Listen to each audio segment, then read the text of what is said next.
Hello and welcome to another episode of the Asian Seller Podcast. I'm your host, Meghla Bhardwaj, and on today's episode, I have with me my good friend, Gary Huang, who's going to be sharing with us 10 takeaways from interviewing 20 seven-figure e-commerce sellers and experts. Hi, Gary. How are you doing? I'm doing well. Hi, Meghla. Thanks for having me. Thanks a lot for joining me today, Gary. So super excited about the takeaways that you're going to be sharing with us. So first of all, before we get into that, do you want to give us a bit of a background and tell us what you have been doing for all these years and how do you help Amazon and e-commerce sellers?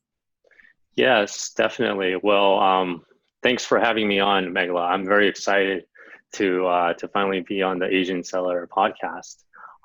So basically, I created an online virtual summit called the Seven Figure Seller Summit.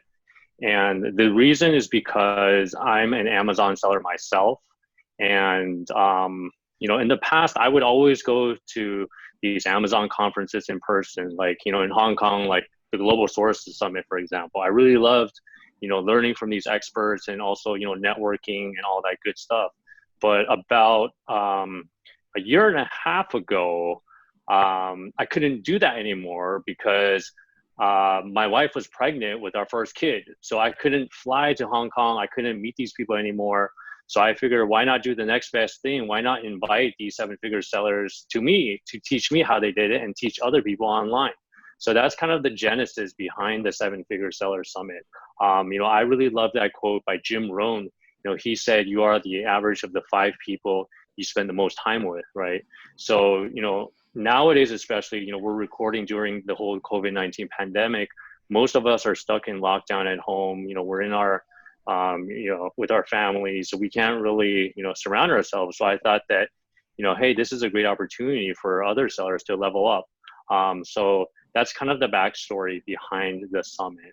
And then I don't know, do you want me to get into like what I was doing before, or Yeah, is that enough for us? absolutely. Yeah, Okay. tell us about you were based in Shanghai, right? Yes. Well, I'm not gonna give you my life story, but like the quick 2-minute elevator speech would be, I was born and raised in the States in Los Angeles. I like to say that I was made in the USA and then I was exported to China. So I was born and raised in the States. My family is second generation Chinese American. And then I really wanted to pursue a career working in China because I knew the language. So long story short, 2008, I took a trip out to Shanghai, no job lined up. I had one really good friend. He offered me a couch to crash on. So basically, I stumbled on a job in a consulting firm where I handled the sourcing division. So I worked there over time and gradually went up to the director of sourcing. So I visited hundreds of factories in China. I've dealt with the good, the bad, the ugly. And so basically I created a website called 80/20 Sourcing where I share a lot of the actual best practices that I learned, mistakes like scams I see some suppliers play, so I can save time and money, help other sellers save time and money.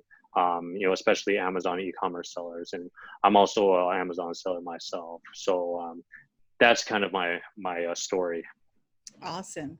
Okay, so for the most recent Seven-Figure Seller Summit, this was released earlier this year, right, in January. Correct. And so let's start. Let's go through your 10 takeaways. What's the first one? Definitely. So after interviewing over 20 of these seven-figure sellers, I noticed that there were a lot of common threads that I heard over and over again, in terms of the different parts of their business.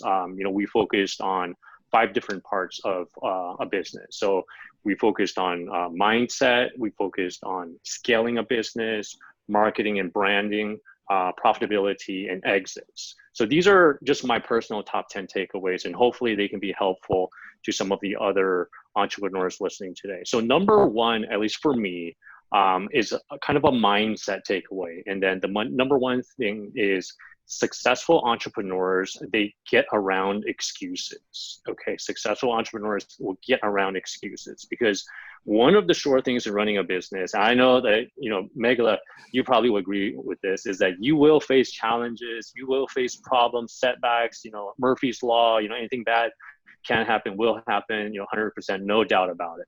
So I noticed that what sets these seven-figure sellers apart is that when they're faced with these trials and tribulations, they found ways to get around these problems or these excuses. Because some people would just say, oh, it's a pandemic, I'll just wait, or, I can't do it now. But these seven-figure sellers, when faced with these problems, they did not throw in the towel, okay? So case in point, one of the seven-figure sellers I spoke with, Chris Davey, and I think you know Chris as well. Yes. He shared, for his Amazon business, when he was expanding into Amazon EU in Europe, he shared it was a pain in the butt to deal with European VAT, and the whole bureaucracy and all the extra administrative work that it entails. So he shared that he spent dozens of hours, if not more, on fulfilling all of these cumbersome requirements so that they can legally sell on Amazon EU marketplaces. So some people may have given up if they face these challenges and they made the excuse that it's probably not worth it or they don't know what to do. But Chris was really determined to get around these excuses and find a way to get it done. So the main takeaway here is that he actually sees these challenges as barriers that keep out his competitors. And he said, especially competitors from countries like China, because he feels that probably they aren't willing to go through this process. So as a result, this means it's more business for him because he finds ways around these excuses. Okay. Right. And how do these sellers, where do they find the motivation to do that? Because I think one problem is that sometimes you just get stuck and you're, you give up because you're not motivated enough, right? Yeah, that's a really good question. And then this is a question I asked another one of the seven-figure sellers, Jason Vandergrint. He's a one-man, $1 million business based in Canada. And so I asked Jason, how do you not procrastinate? How do you motivate yourself? And then he shared that previously in his day job, he really hated having to having to wake up to an alarm clock. Okay. He hated that. He wished that he could just, get up out of bed whenever he wanted to. The second thing that he used as motivation is he really hated his commute, to and from work. So he was stuck in traffic. So that was number two. And then number three, he really hated other people telling him what to do, right? He was more independent minded. So every time, he was faced with the challenge of motivation, he just reminded himself Jason, do you want to get up to the alarm clock at 6 o'clock every morning?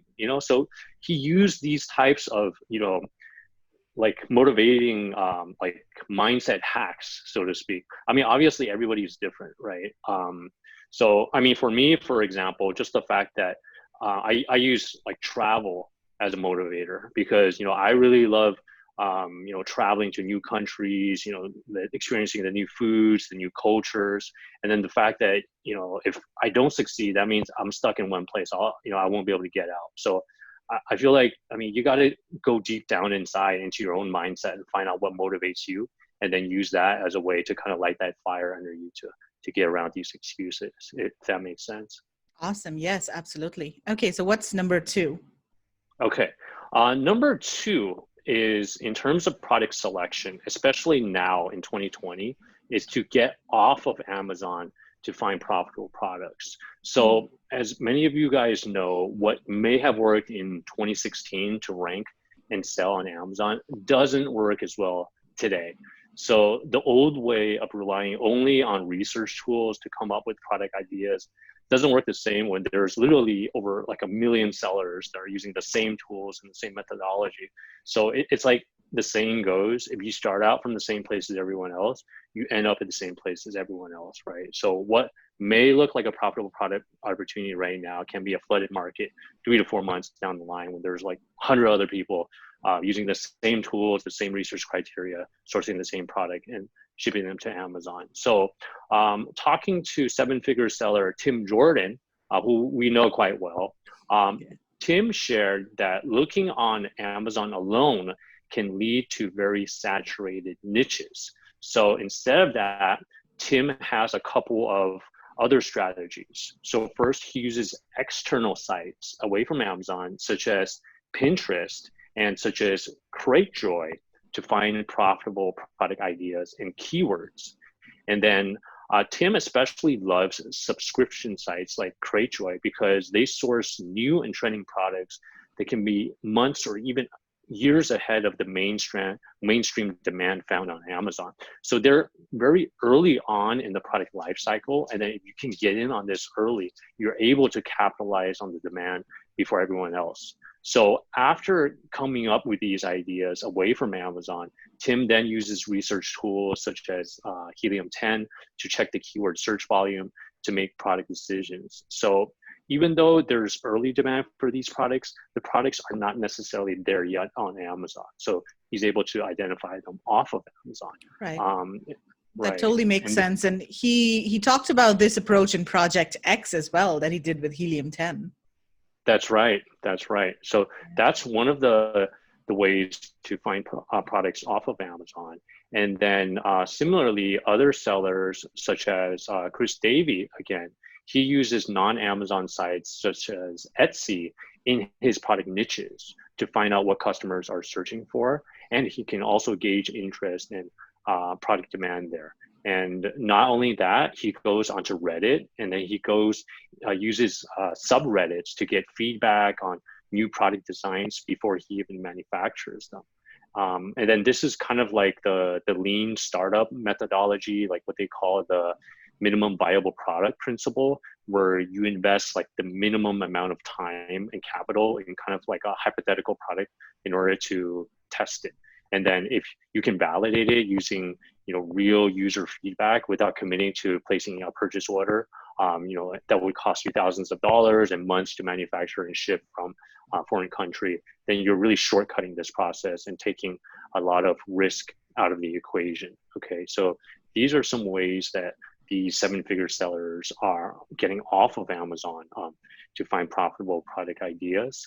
Yeah, I think that really makes sense. But I guess just one thing that people should be aware of is you want to make sure that there are some keywords or keyword phrases on Amazon that you can actually use for these products. Because if no one's really searching for these products, then it doesn't make sense to sell them on Amazon because no one will be able to find them.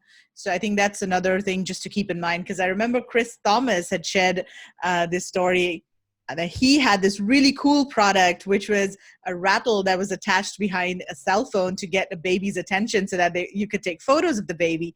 But no one was really searching for that product on Amazon. So even though it was a great idea, he wasn't able to sell it successfully. So if, of course, you're planning to sell primarily on Amazon, you want to make sure that there are keywords that can be associated with that product.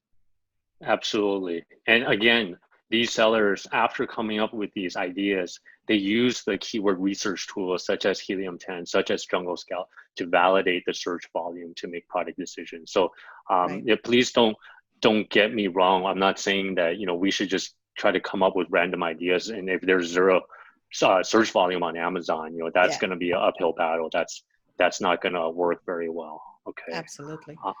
Yeah, and then also another thing is to get off your butt. Don't just sit in front of your laptop all day. Get off of your butt to find these products. So these sellers, they go to trade shows, like for example, going to India, right? The Delhi Fair. That's an excellent way to identify new product opportunities because most of these Indian suppliers, they're not online. They're not on Alibaba, as Megla, you're very aware of. So, in fact, when I visited Delhi Fair last year, it really helped fast track my sourcing from India. I was able to find several new product ideas that I'm working on right now. So I feel that, going offline, that's an excellent opportunity right now. Obviously, right now we're in lockdown, but once things resume back to normal, that's an additional strategy to get off of Amazon to find profitable product ideas. And again, you would need to validate them using your keyword research tools. Yeah, fantastic. All right, number 3. Yeah, number three, okay, this is to apply the 80-20 rule to save time and to increase profits. So one of the biggest pain points that many entrepreneurs face, especially me, is lack of time. Okay, some are juggling family, full-time job, or a one-man show one woman show trying to run an e-commerce business. So that's why when I interviewed Jason Vandergrint, I was really shocked to learn that even though he runs $1 million one-person business, he's not busy all the time. Because when I spoke with him, I said, Jason, I know you're probably really busy. He's like, no, Gary, actually, I'm not busy. I'm like, who says that? I mean, who's right? And then so I dove a little deeper, and then he shared that he applies the 80-20 rule to decide on what tasks to work on. So more specifically, he follows Stephen Covey's 7 Habits of Successful People. And then there's this time management matrix where he really focuses on the non-urgent important tasks. Okay, so this way he doesn't give them a chance to get bigger, and then this saves him time later. Okay, and I also found that 7-figure sellers, they apply the 80-20 rule to work smart. Okay, not just work hard, but they work smart to gain more profits. And then Brandon Dubsky, he shared that he built a $1 million one-person business selling one product, working 1 hour per day by applying this big profits formula. So big profits formula is small work times big smarts. Okay, small work times big smarts. So Brandon focuses on the smarts and the tasks that make money, and then he outsources the tasks that are moving money. So, I mean, he's not just doing everything himself. He has a team, a remote team, but he focuses on the tasks that make money. So for example, he focuses on tasks such as creating videos featuring himself and his children, showing customers how to use their products. And then this helps him boost his sales and his brands and differentiate from his competitors. And then he notices that many of his competitors, especially competitors in China, they're not willing to do this. They're not willing to put their own faces in the video, or maybe they just don't understand the culture enough about the market, about their audience to do this. So this is one of the ways that these sellers are applying big smarts to small work to get big profits. Right. And then that totally makes yeah, sense, because they don't want to work in the business, but they're working on the business, right? I guess many people exactly. just get stuck with the day-to-day stuff that they can maybe outsource to a VA in the Philippines, and instead focus on maybe strategy or, big picture, or things that really bring in money. So that totally makes Yeah, sense. yeah, yeah, definitely.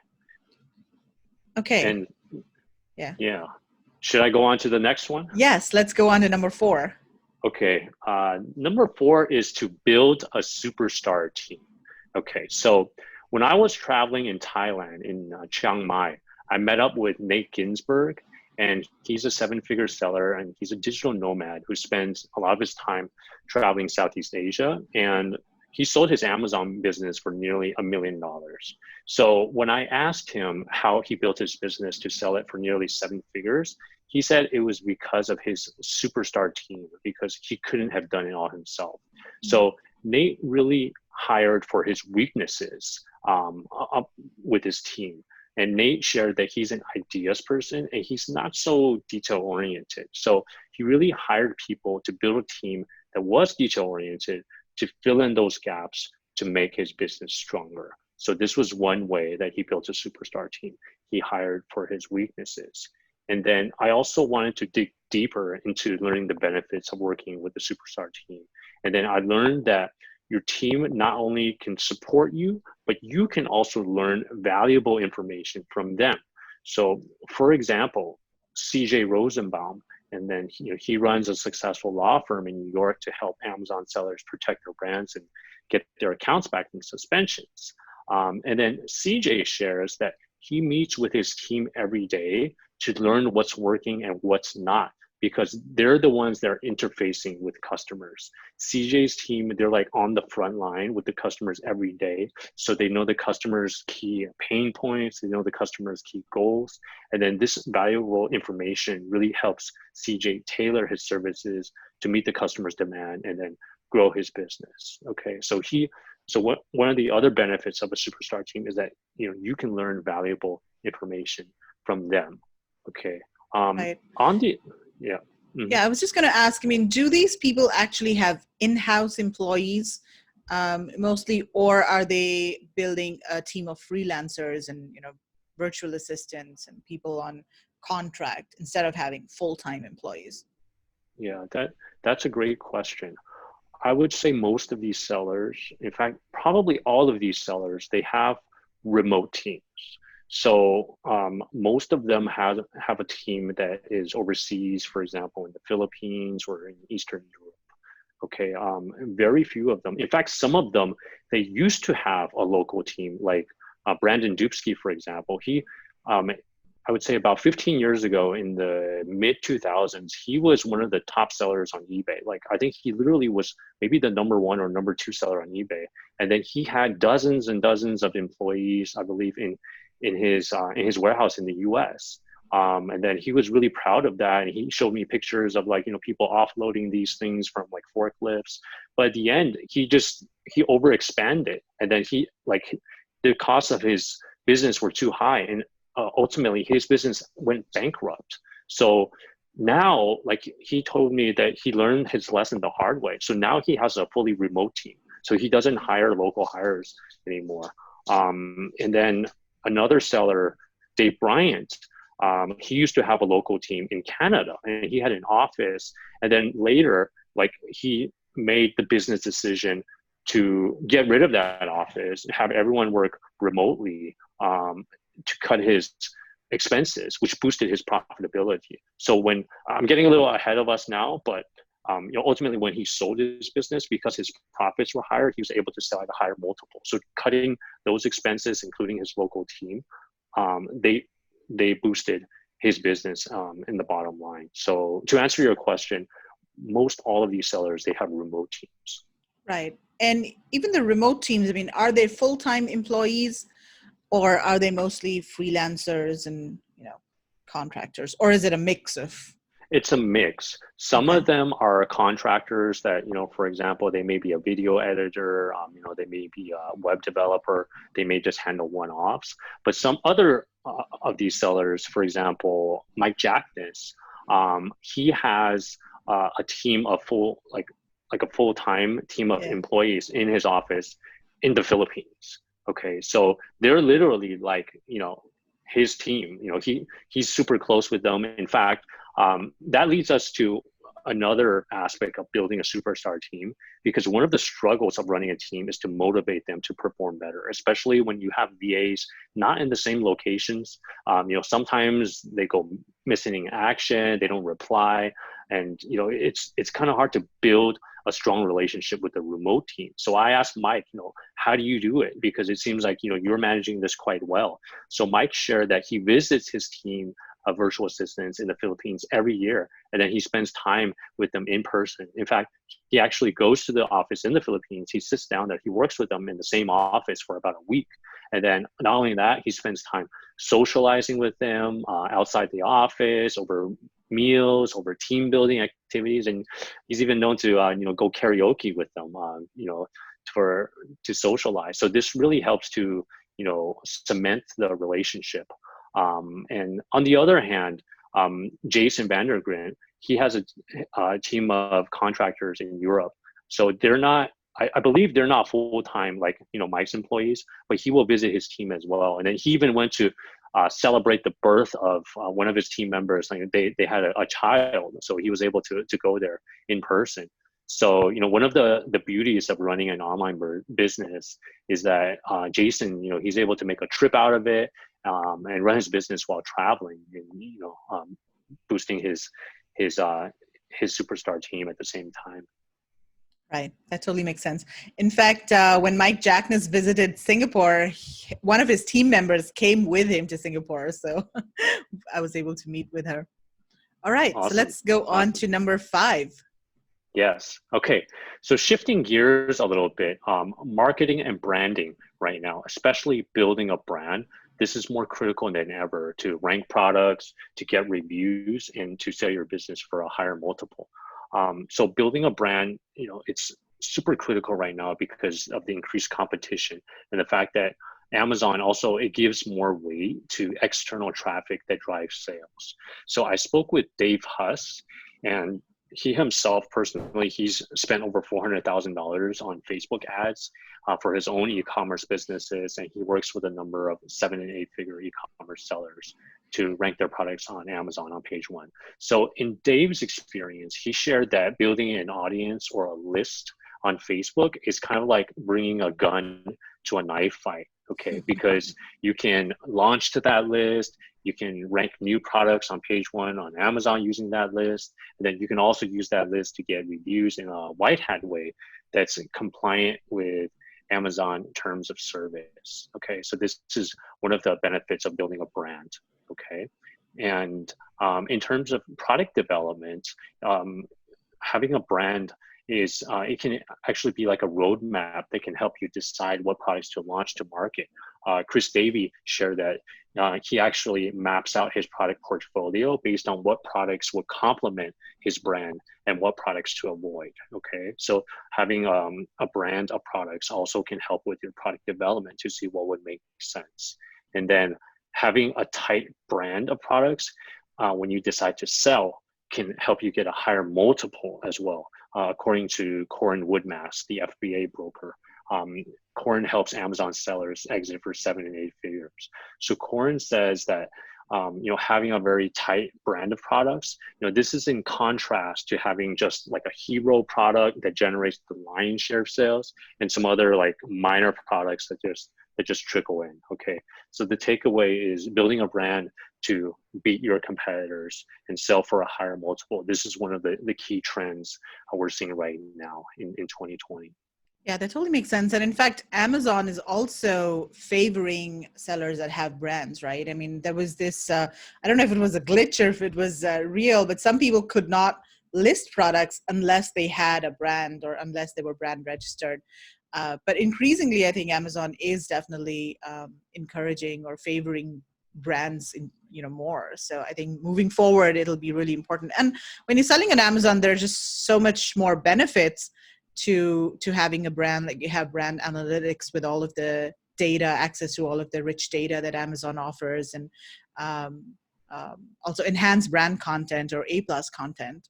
So that's another big advantage. Right. Okay, yeah. Awesome. So that's a really good one. And then let's move on to number 6 now.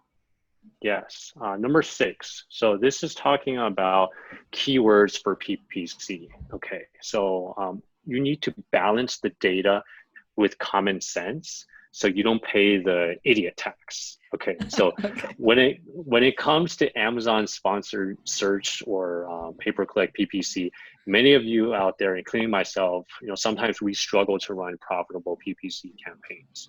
Okay, so I spoke with Stefano Starkel. He's a 7-figure Amazon seller and founder of Zon Tools, software that manages PPC. So Stefano shared that in the initial 6 to 12 months of running a PPC campaign, he only aims to break even, okay? The goal during this time while he breaks even is to mine valuable keyword data from Amazon for search terms to convert. So the reason in terms of profitability is the lack of market data and that Amazon is a pay-to-play game. So Stefano feels that the more you pay in PPC, the better the ranking of your product. And then only after the initial 6 to 12 month period will he decide whether to shift the aim from break even to profitability. Okay, so furthermore, when it comes to keyword selection, he recommends that you use your brain and not just relying on a formula based on the number of clicks, based on the conversion rate, etc. He says that every week you need to download your search term report and then manually review each keyword to decide whether it's relevant or not. So in other words, he says that focusing on, I'm not going to curse, but he said F yeah keywords, these keywords that make sense when people search for your product, rather than dilute your budget across less relevant keywords with low conversion rates and wasting your money and dragging down your conversion rate at the same time and paying the idiot tax. Okay. Wow. And this. So 6 to 12 months, that's a really long time. I mean, some people might not be able to, hold out for that long. I think for most people, if a product is not profitable within the first, I would say 2 to 3 months, they would, tend to pull the plug. So what do you think Oh, about that? Six sorry. to 12 months. Yeah, he said this is the 6 to 12 months of running a PPC campaign. So Right. just like the goal of his PPC campaign is to break even. That's independent of his organic sales. Okay. So he uses the PPC campaign in the initial 6 to 12 months with the goal of mining the valuable keyword data that he feels. Right. Yeah. Okay. Yeah. Sorry, I think you asked me what do I think about that? Yeah. Yeah. I mean, for me, I think that what he said makes a lot of sense because like he helped me do like a manual review of some of my Amazon PPC campaigns, and I'm in the kitchen category, and there are some keywords that I had in my PPC campaigns, but after he really made me think about it. These keywords, they're kind of not that relevant. I mean, like there could be like 1 or 2 sales, but I was throwing more and more money out of these less relevant keywords, and I wasn't really getting the conversion rate. So by eliminating some of these like not relevant keywords and focusing on the FEA keywords, I was able to reduce my A costs and to improve my profitability. So I do think he has a point, but in terms of his strategy, I mean, every business has their own strategy. I mean, I think that everyone at the end of the day, they have to make their own decision for their business. But at least for me, what he said about focusing on the FEA keywords, that does make sense because that helped cut my A costs. And then similarly, Dave Bryant, he agrees with this. When I interviewed him, I asked him, how do you increase the profitability on your business? And he shared that he cuts out 80% of potential keywords and focuses on just 2 to 3 keywords for his PPC campaigns to get higher ROI. And then Dave Bryant is a 7-figure seller as well. So going back to the keywords for PPC, the takeaway for me is to apply the 80-20 rule to focus on the most relevant or FEA search terms by using your brain, to decide whether they're relevant or not just a formula. Right. Okay, that makes sense. Okay, so let's move on to number 7. Yes. So number 7. Okay. As I was interviewing these 7-figure sellers, the number one quote that was repeated over and over again by so many different sellers is Peter Drucker's quote: "Whatever gets measured gets managed." Okay, whatever gets measured gets managed. For example, Chris Davies products, they have over a 30% margin. And then he says that you should ask yourself if your product has enough margin for PPC. If so, then you can afford to outspend your competition and then buy your way to the top. The key is he knows his numbers. He knows that he has a 30% margin and how much he can play with for PPC to buy his way to the top. Okay, because many sellers, they're kind of in muddy waters when it comes to how much profitability they have and what their margins are. Okay, and similarly, Chris Rawlings shared that he now gets very granular when launching a new product. So every day, he and his team, they are tracking all the metrics in a 35-day honeymoon period. Okay, so how many rebates are given out, how many reviews are given out, his sales numbers, etc.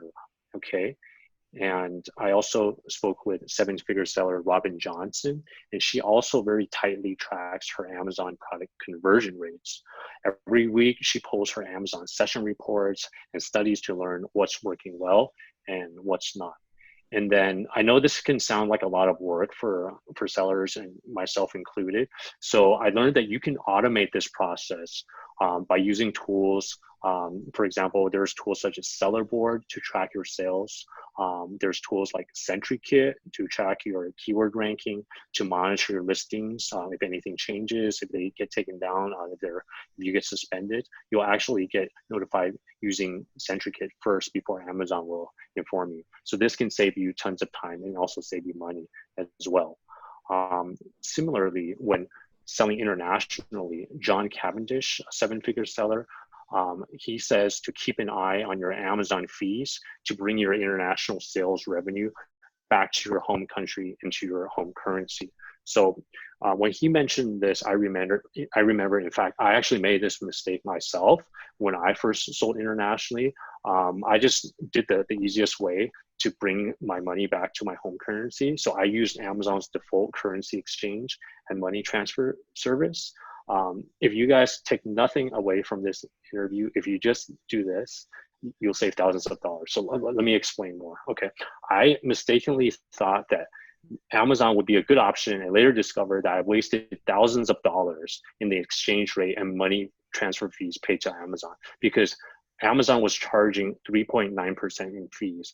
I didn't realize this until the end of the year when I sat down and my bookkeeper was reviewing the numbers. Okay, so if I were to give myself advice when starting to sell internationally, I would tell myself to use a third-party payment transfer service like Ping Pong. So this way you can lower your fees from 3.9% to 1% or even lower. Okay, so this is just one example. Whatever gets measured gets managed. Okay, so I made that mistake. I hope that this kind of cements this takeaway home. Okay, you really have to know your numbers. Yeah, that totally makes sense. And there's Ping Pong, Payoneer, OFX. There are quite a few different tools or payment solutions out there. So Gary, what are some of the metrics that you track on a regular basis? And how often do you track them? Is it weekly? I was talking to Dan Ashburn a couple of weeks ago, and he says he tracks his metrics daily. So every day he tracks his metrics, but should it be done weekly, monthly, daily? And which metrics are the most important? Yeah, I feel that so like what I said earlier, I use certain tools to help automate this process. So one of the tools that I use to track daily, in fact, like hourly, is SentryKit, because this will literally detect if there's, if you get a negative review, it'll send you an email notification if there's any changes to your listing, because sometimes like your competitors, they'll actually go in and then swap your image out. So unless you are following this every day or your VA, I think it makes a lot of sense to use software to your advantage. So this way it can track it daily. And then also one of my listings was taken down by Amazon because of, I think it was the return rate was too high. It went over that threshold of about 14%. And then SentryKit actually notified me before Amazon. So I don't mean to I'm not sponsored by SentryKit, but I think that this is a very useful tool that not only myself, but a lot of other sellers use as well to track these metrics daily. For PPC, I try to every week, I try to go in and then track. I go in to review the weekly reports. I don't track it every day because there's a delay. There's like 2 to 3 days, but I try to go in to look at my numbers for PPC every week. I don't want to get too granular because like PPC, you can get a guru to talk about that for hours and hours. But on a high level, I would look at the ACoS, I would look at the conversions, the sales, and then I would move the search terms that are converting from the broad match to the exact match. So on a high level, those would be the things that I would track. And then also looking at the conversion rates, because conversion rates, if it drops below 10%, that really hurts your rank. That's another one of the mistakes that I made before. I wasn't tracking conversion rate closely enough. Different things can affect your conversion rate, negative reviews, if a new competitor comes to a market. So that's one of the key metrics that I track as well. Okay, awesome. All right, let's move on to the next one, number 8. Yes. Okay. Number 8 is to split test ideas cheaply and quickly. So nowadays, when you want to validate a product idea, rather than committing to a purchase order with a foreign supplier for thousands of dollars and waiting months for it to arrive, you can really shortcut this process by testing it quickly and cheaply using online tools.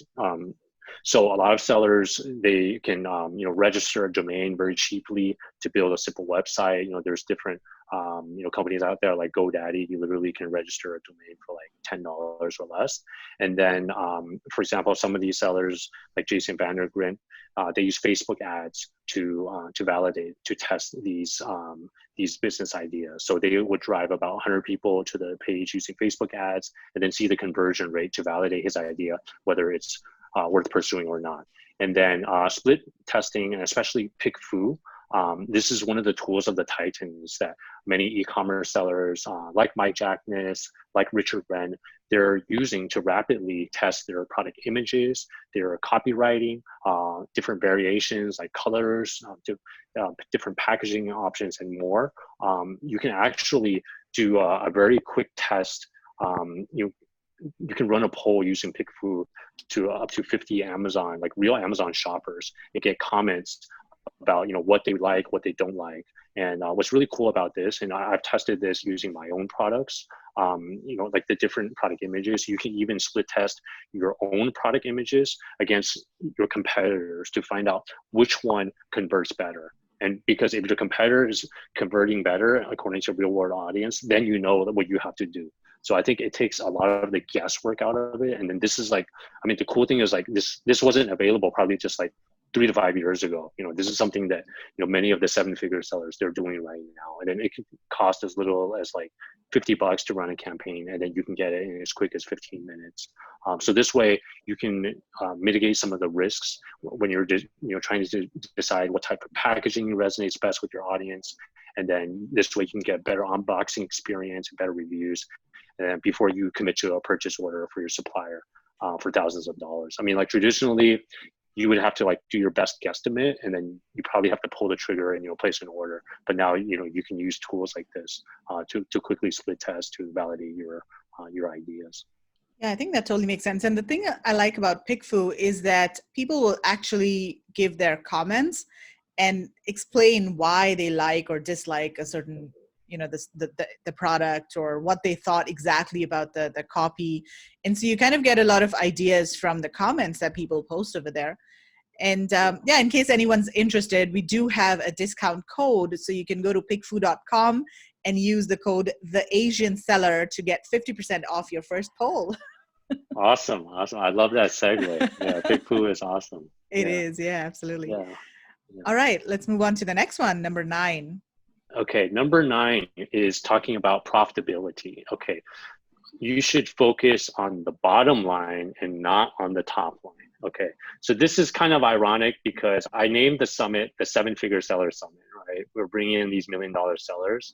But if you look underneath the surface, okay, I invited Anna Hill, who's a CPA who specializes in helping e-commerce sellers with their accounting. And then she shared that the biggest mistake that sellers can make is trying to grow their business only by increasing sales. The reason is because top line revenue doesn't necessarily mean you're profitable. In fact, quite the contrary. She shared that some of the 7-figure sellers that she works with, they're actually in the red. In other words, they're not making any profits, but in fact, they're taking a loss. So you definitely want to know your numbers, okay? And then Nate Ginsburg shared that for him, the 80-20 rule does not apply here. Okay, it does not apply here when it comes to knowing your numbers. He recommends hiring a bookkeeper, and this can be part-time, a bookkeeper to track your finances and to put together a profit and loss or P&L statement and balance sheet. Another seller, Brandon Dubsky, again, he agrees. He reviews his profitability dashboard every single day. This way he knows exactly how much profit is made in every transaction. It also helps him recognize the product life cycle. The data will tell him if a product is shifting from like an early life cycle product to a growing product to a mature product to a declining product.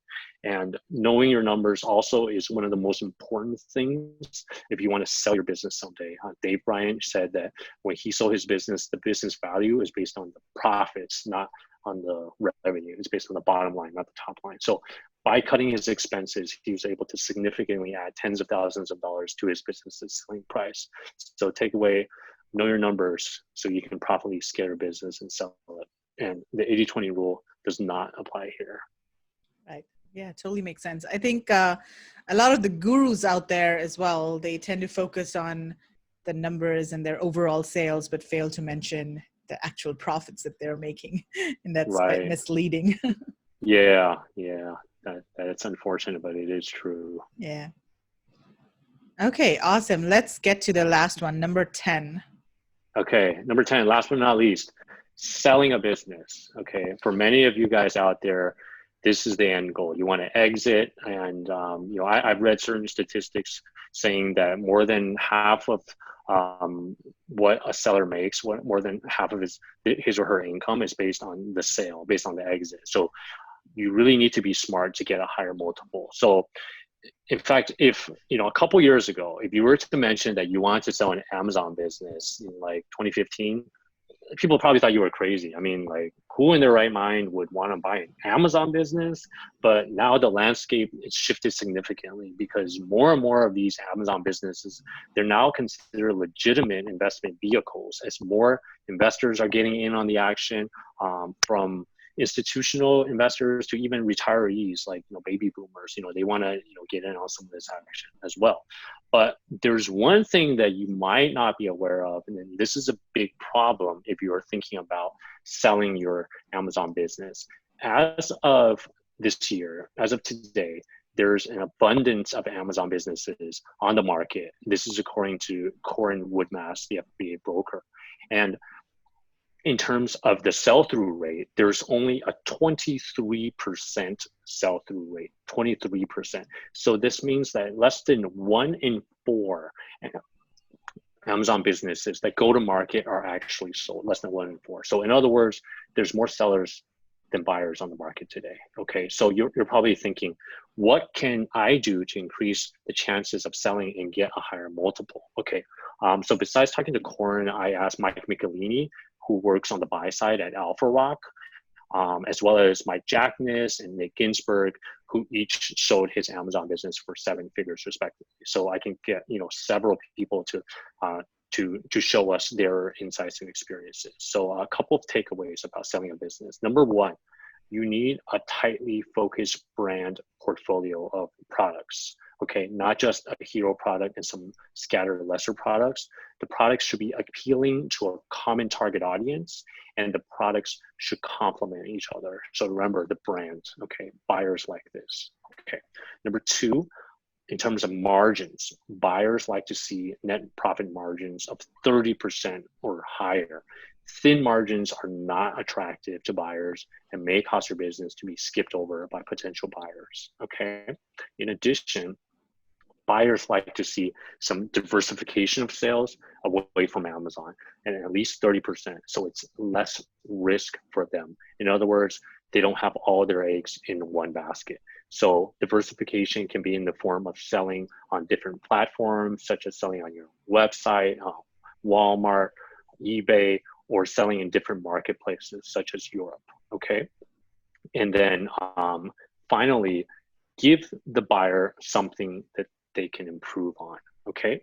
So by leaving some upside to your business that the buyer can take action on, this will increase your chances of selling your business and increasing your multiple, according to Mike Michelini. Okay, so for example, you may have a couple more vetted products that you have not been able to develop, maybe because of lack of cash flow, but the buyer can come in, they can get these products manufactured and sold to immediately boost the sales, okay? So the takeaway from this is right now, it's a buyer's market. So make sure you have a tightly focused brand of products, net margins above 30%, diversify some of your sales away from Amazon so you're not all your eggs are in one basket, and give the buyer some upside to increase your chance of selling and boost your multiple. Right. So Gary, what are the typical multiples that businesses are sold at? Do you have any idea? And this is multiples of profit, right? Yeah, there's multiples of profit. It really varies. I mean, I can't give like a benchmark because it depends again on all of these variables. Okay, in terms of having, if you have a tightly focused brand, portfolio products, then you can get a higher multiple. If you have more net margins, you can get a higher multiple. If you have some diversification of sales away from Amazon, that's how you can get a higher multiple. I think one of the biggest surprises for me is from the buyer's perspective, anything black hat. Okay, people are doing black hat stuff. Like I'm sure you guys are well aware of this. This is like very risky when it comes to a buyer. In fact, they'll ask you specifically what can they do to like mitigate that, because that's not sustainable when it comes to buyers like looking to invest in a legitimate investment vehicle. I think that's something that's very important that a lot of people are neglecting, because they could be doing black hat stuff to get more reviews, this, that, the other thing. I think that's one of the key takeaways as well. Right. Okay, awesome. Well, this has been such a great list, Gary. So if someone wants to watch all of these interviews and get access to Seven Figure Seller Summit, how do they do that? And is this free or paid, or tell us everything about it? Yeah. So if you listen till the end, first of all, thank you. And I hope that this has been helpful.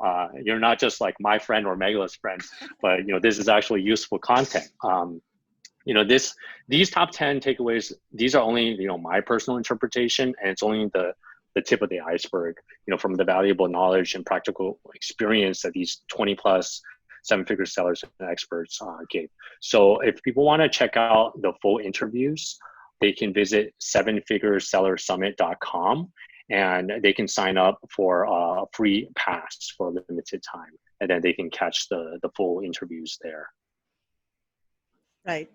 Okay, so all of the interviews are for free for a limited time, and then if you want to upgrade to an all access pass, you need to pay if you want to get access to all of the interviews, lifetime access to all of the interviews. Yes. And it's a nominal price of. Yeah, they have an option to upgrade to the all access pass, so they'll get the full interviews on demand. They can watch anytime they want. And then we also have the audio download, so you can load it onto your phone, whether you're running errands or doing stuff all over the house. And then I think just right now, as of the time we're recording, this could be a way that you can help stop binging on Netflix and start surrounding yourself with seven-figure sellers, so you can level up your business. Yeah, absolutely. And in fact, all India sourcing trip attendees have got free access to all up to Seven Figure Seller Summit, and all of the videos. They've got free access to the all access pass. And the feedback that I've gotten from them is that the videos are very informational, and because you yourself are a seller, Gary, so the questions that you ask these experts are very relevant, and you're able to get you're able to extract the right information from these experts. I think interviewing is also an art. Yeah, I think it's, I created it to scratch my own itch. I mean, it's by a seller for sellers. Exactly. So that's my goal. And I'm also trying to help out as many people online as I can. And feel free to check it out. And I thank you, Megala, for your time. It's been a pleasure. Yeah, thank you so much, Gary. This was really good. And I hope to see you around soon. Hopefully in person in India. Yeah, I hope so soon. Excellent. Awesome. All right. Take care, Gary.